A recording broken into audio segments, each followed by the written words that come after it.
Y bien, intensa polémica desató la resolución de la Sala Penal Permanente que anula la sentencia de 8 años de cárcel para Alberto Fujimori por el caso de los diarios Chicha. Y hay quienes están de acuerdo y otros están a favor, otros están en contra, perdón. Bueno, hemos invitado a Carlos Caro y a César Azabache, dos distinguidos penalistas, para hablar de este tema. Buenas noches, ¿cómo están? ¿Cómo les va? ¿Cómo está, Jaime? Buenas noches. Carlos, ¿cuál es su posición, su análisis acerca de esta, rápidamente, acerca de esta sentencia? ¿Está usted de acuerdo o en desacuerdo? ¿Está bien la sentencia desde el punto de vista jurídico? Fíjese, yo creo que la sentencia tiene un defecto importante de motivación, porque si bien tiene como punto de partida un tema que hoy en día es pacíficamente aceptado por la jurisprudencia, y es el hecho que el funcionario tiene que tener a su cargo de manera directa o indirecta la administración de un bien que sea del Estado. El problema para que haya delito de peculado. Para que haya delito de peculado, efectivamente. Entonces, lo que dice la sentencia es que Alberto Fujimori no cometió peculado porque él no tenía entre sus funciones administrar esos bienes. Exactamente. Y eso lo hace en base al análisis del ROF y del MOF, del Servicio de Inteligencia Nacional, para concluir que en verdad la administración estaba a cargo del tesorero y el jefe del CINC en ese momento era el señor Rosa Bonicelli. Ese punto, desde mi punto de vista, no hay que discutirlo más. Es un tema claro desde el punto de vista de la regulación, o sea, que en esa parte, y la normativa.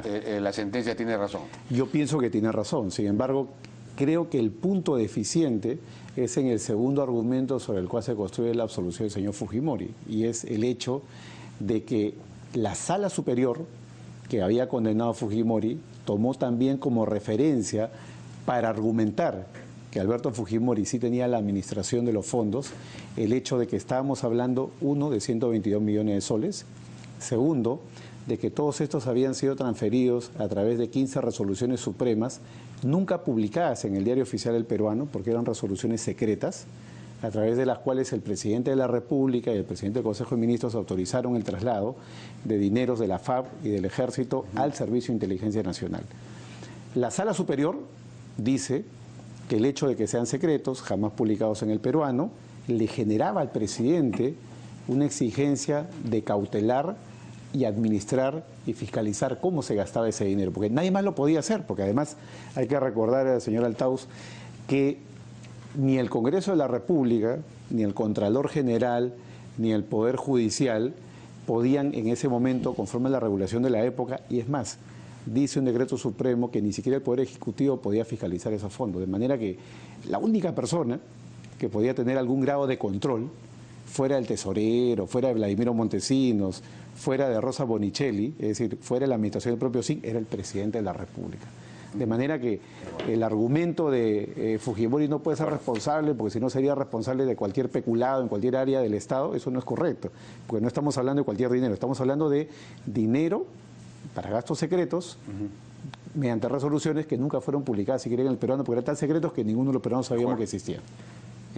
Aunque me parece que la sentencia dice que por ley él tenía que firmar, lo que no significa que está obligado a...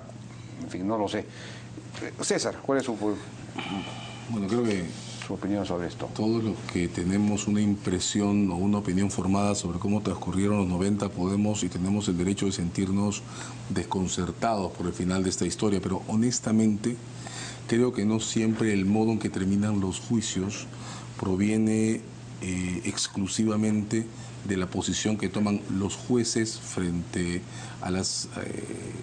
a la memoria de lo ocurrido, ¿no? Hay casos en los que las sentencias provienen de errores que se producen en la conducción de los procesos.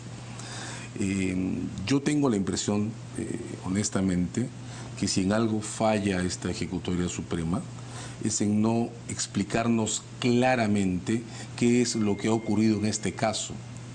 Porque en el entrelíneas de la sentencia yo encuentro la descripción de un juicio en el que, lo digo desde lo que la ejecutoria dice, aparentemente la Fiscalía confió demasiado en que bastaba con poner el piloto automático de la historia de todos los casos acumulados anticorrupción, traer copias de otros expedientes, confiar en que testigos que no estaban bajo el control de la Fiscalía, como Montesinos Torres o el Esban Bello, iban a repetir automáticamente lo que dijeron en otros juicios y que entonces el caso estaba resuelto. Hay una parte de la sentencia que yo temo no está suficientemente realzada por la propia sala de la Corte que la emite, en la que la sentencia reprocha al modo de organización del juicio, que es de la Fiscalía, ni siquiera de la sala, el no haber tenido interrogatorios propios, directos y completos que pongan en escena, en su exacta dimensión, lo que la Fiscalía quería probar. La Fiscalía llega a decir, y hay un comunicado... O sea que no hay prueba, digamos. O sea, no hubo la Fiscalía no organizó testimonios que pusieran sobre el juicio la dimensión del caso en todo su tamaño. Entonces, la Suprema, en una parte de la sentencia, que yo creo que debe ser resaltada, dice, bueno, aquí lo que hay son las copias de las otras declaraciones que se reciben, pero que se reciben como referencia. ¿Dónde está entonces la prueba completa del caso? Digo entonces con esto que yo no creo, y me parece que en este comentario Carlos lo ha sugerido también, yo no creo que la discusión en este caso dependa de la cuestión sobre si Fujimori era o no tan o cual administrador de fondos. La sentencia es una bipartición. La sentencia dice en la primera parte, en efecto, el presidente no es quien maneja los fondos del SIN, y en este caso hablamos de los fondos del SIN y no de las transferencias, que es otra diferencia importante que hacer, ahí hay mucho que discutir. Sino que además, dice él, yo, tribunal, reconozco que aquí hay administración de hecho. Lo que ocurre es que en este juicio no encuentro las pruebas de esa administración de hecho de los fondos del SIN, y ahí entra la absolución. Hay que decir, además, solo para cerrar este primer comentario... En resumen, ¿la sentencia se sostiene jurídicamente? Y yo creo que sí, y de hecho, Luis Vargas, por ejemplo, habitualmente un crítico muy profundo de este tipo de casos, ayer en unas declaraciones ha reconocido que esta sentencia, Luis Vargas Valdivia, que esta sentencia absurda no es. Puede no gustarnos, pero absurda no es.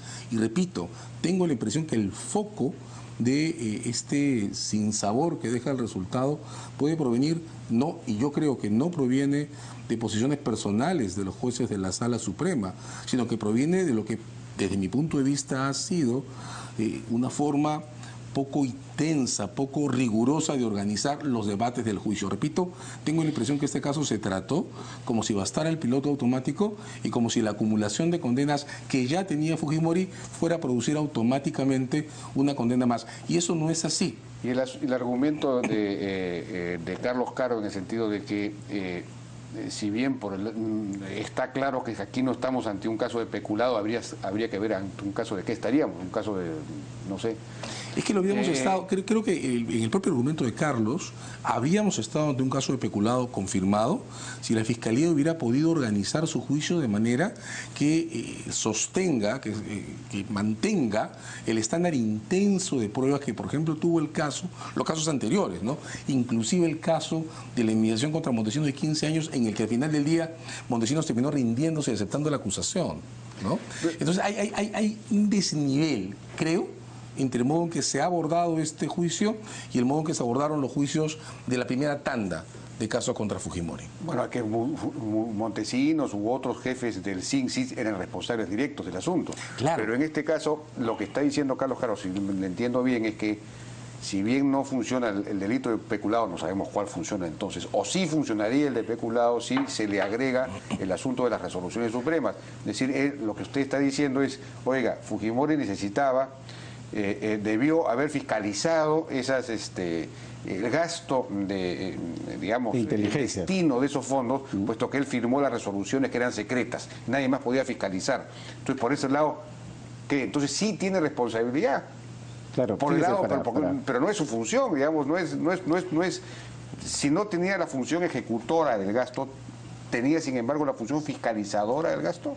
Ahí viene el tema central a mi juicio de discusión, ¿no? Porque por un lado, efectivamente, como indica César, está el tema probatorio, y de hecho la sala lo resalta, dice que la prueba no ayuda para efecto de probar que Fujimori ordenó los pagos o que Fujimori autorizó que se entregaran los pagos de $2.000 o $3.000 a los directores de la prensa chicha, pero creo que el argumento debe de ser otro, porque la ley establece que el delito de peculado no solamente se comete cuando tú tienes la posibilidad o el deber de administrar, sino que la ley expresamente dice de que también puedes cometer peculado cuando tienes el deber de custodiar.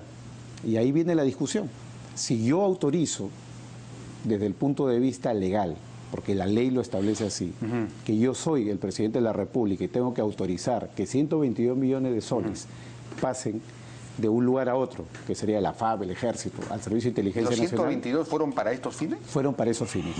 Pero no decía eso en la resolución. Lo que pasa es que, según la resolución, si me permite leer una parte, se trata de la aprobación de gastos de carácter secreto dados entre agosto del año 99 y septiembre del 2000, y que según las propias resoluciones, porque no están publicadas en el peruano, constituyen el único documento que justifica los gastos efectuados. Es decir, estamos hablando de resoluciones que no hablaban del motivo del gasto y que decían además, esto es tan secreto que la sola resolución, que no se publica en el Diario Oficial del Peruano, ya es justificativa del gasto. Es como decir, yo justifico hoy en día todo el gasto que se pueda realizar a futuro con esto, lo que implica pues que quien firma eso tiene que tener un grado de conocimiento sobre qué es lo que está firmando, ¿Y eso cuál es el destino del gasto.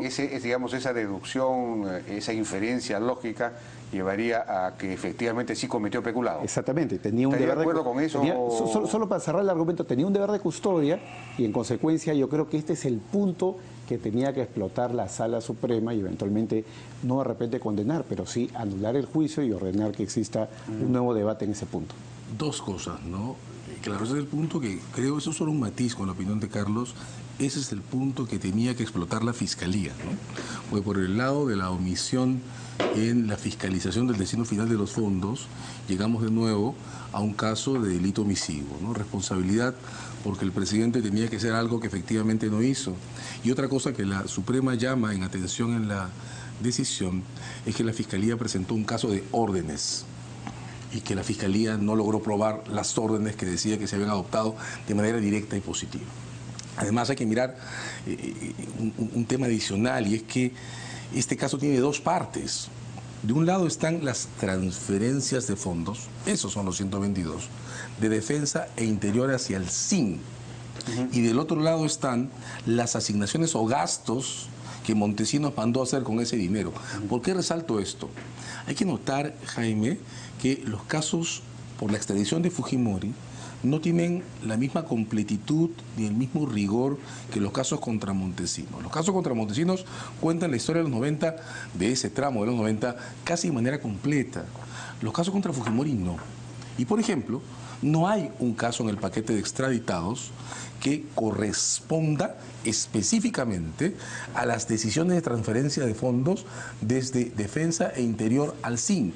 Sí lo hay contra Montesinos.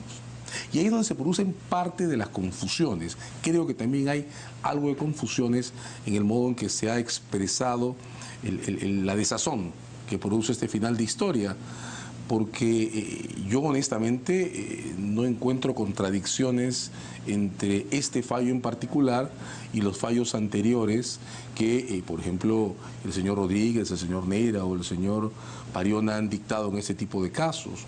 No los encuentro porque para que esa contradicción exista de manera concluyente tendría que haber una sentencia sobre Fujimori en las transferencias, y esa no existe. Solo una reflexión final.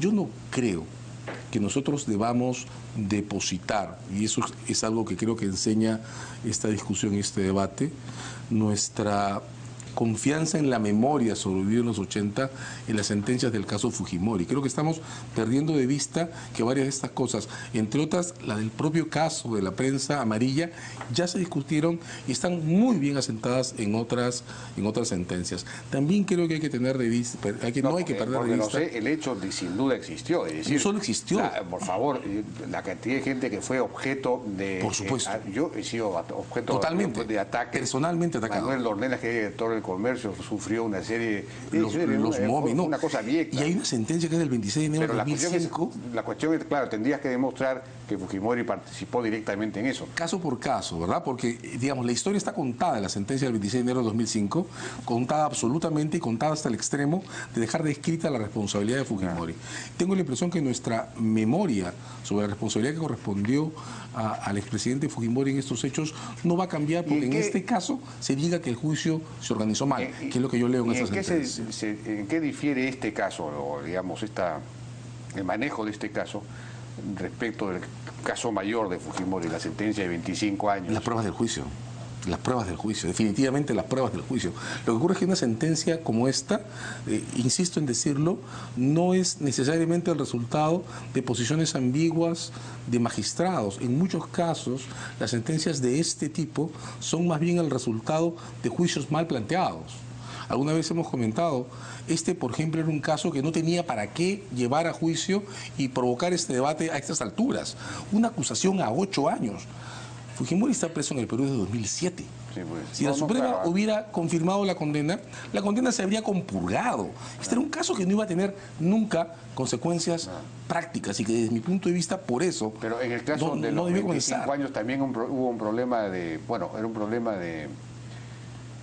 En fin, bueno, es todo hay toda otra discusión que hacer sobre el caso de los 25 años, de acuerdo, sí. de acuerdo. Bueno, es que no tenemos lamentablemente tiempo para eso ahora. Yo les agradezco al doctor Carlos Caro y a César Azabache por su participación. Muchas gracias. En la hora N. Vamos a una pausa.